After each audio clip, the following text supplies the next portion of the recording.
என்னதான் டெய்லி விதவிதமாக சாப்பிட்ணுன்ட்டு மனசும் நாக்கும் விரும்பினாலும் நமக்கு வந்துட்டு வேலைக்கு போகும்போது சிம்பிளான ரெசிபி செய்யணுன்னு தான் தோணும். ஏன்னா டைம் இருக்காது.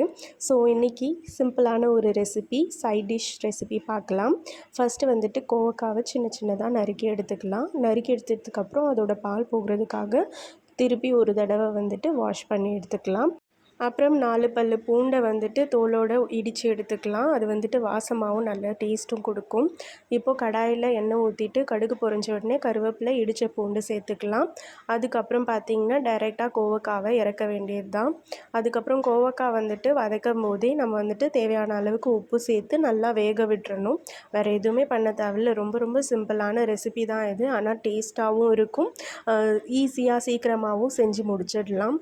நல்லா வெந்து வந்ததுக்கப்புறம் பார்த்திங்கன்னா மிளகாத்தூள் ஆட் பண்ணி நல்லா ஒரு 4-5 தடவை தடவி எடுத்துக்கிட்டால் போதும். கோவக்காய் ஃப்ரை ரெடி. இது தயிர் சாதத்துக்கு சூப்பராக இருக்கும். ட்ரை பண்ணி பார்த்துட்டு சொல்லுங்கள்.